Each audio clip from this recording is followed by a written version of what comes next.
meminta Tengku Razali menyelesaikan perkara ini dengan membentangkan rang undang-undang Akta Pembangunan Petroleum. Itulah terbelakangnya. Puncanya apa? Puncanya sebagai mengelakkan kuasa asing punggah kekayaan negara dan negeri tak dapat apa. Itu semangatnya. Hari ini hasil pun dipunggah juga dan negeri dikelompokkan.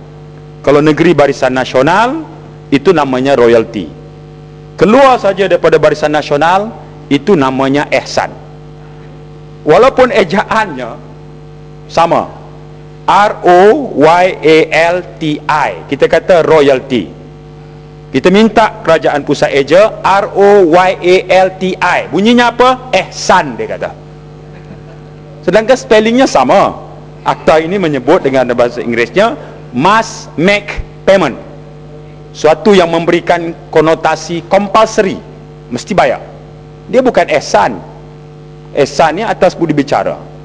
Tapi tak apa, biar kita yakin di pihak kerajaan dengan di belakangnya Petronas, Jabatan Perangkaan, Jabatan Kastam, Jabatan Peguam Negara, Unit Perancang Ekonomi, institusi ini semua hebat dari sudut memberikan maklumat pada kerajaan.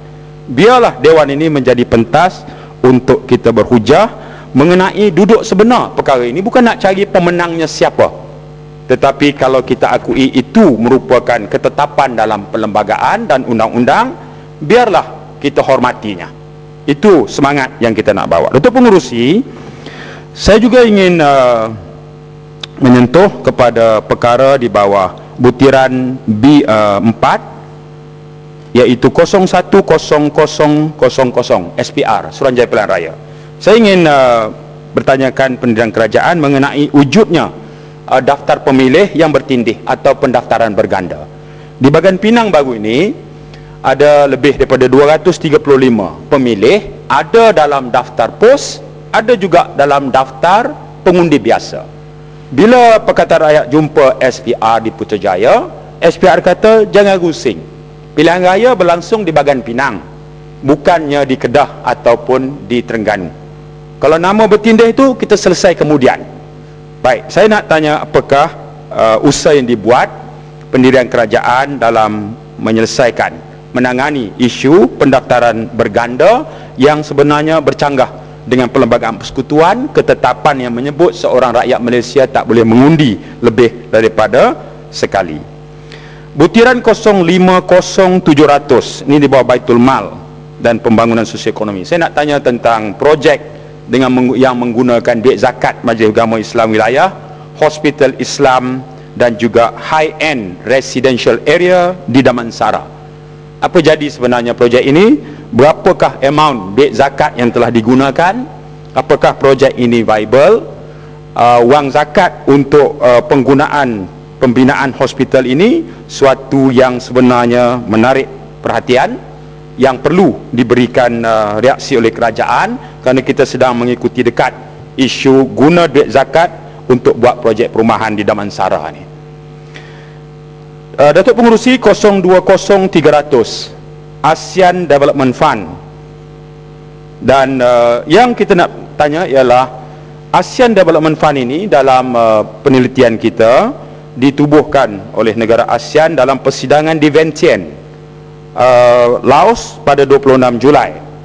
Tapi baru-baru ini persidangan di Hua Hin, Thailand, ada satu lagi yang ditubuhkan, iaitu ASEAN Development Fund, iaitu ASEAN Infrastructure Development Fund. Satu ASEAN Development Fund, satu lagi ASEAN Infrastructure Development Fund. Kita nak tanya, sebab di sini ada sumbangan Malaysia dalam tabung ini, apa beza dua tabung ini? Sebab kita nak perhatikan mengenai tabung ini supaya memberikan hasil yang munasabah kepada negara. Butiran 040000 Majlis Keselamatan Negara. Saya ingin bertanya kepada kerajaan mengenai peranan Majlis Keselamatan Negara dalam menyelesaikan dan merundingkan kes-kes pertindihan sempadan. Kita tahu di Jeli, di Padang Besar, di Kelian Intan dan di beberapa wilayah lagi di negara kita yang bersempadan dengan jiran, berlaku tuntutan sempadan bertindih.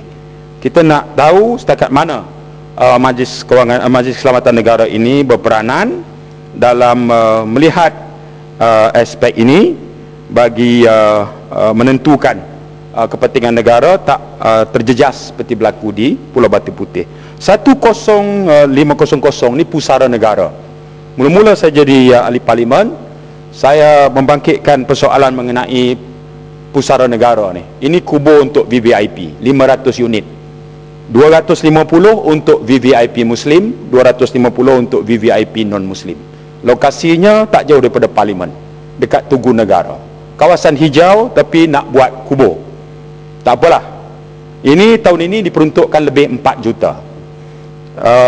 Apakah kerajaan bertekad nak teruskan juga projek pusara negara ini dan korbankan kepentingan kawasan hijau yang dah tak tinggal seberapa?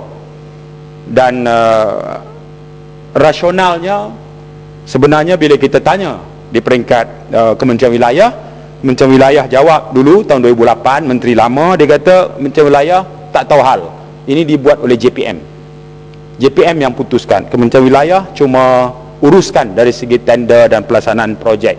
Kita nak tahu apakah kerajaan tidak bercadang untuk mengkaji balik perkara ini, sebab dari segi urutan keutamaan perbelanjaan kerajaan, saya fikir lebih baik kekalkan kawasan hijau di persekitaran Tugu Negara daripada nak bina 500 lubang kubur untuk pengurusi. Ya. Jadi itu antara perkara yang saya pilih untuk berbahas di peringkat jawatan kuasa. Terima kasih.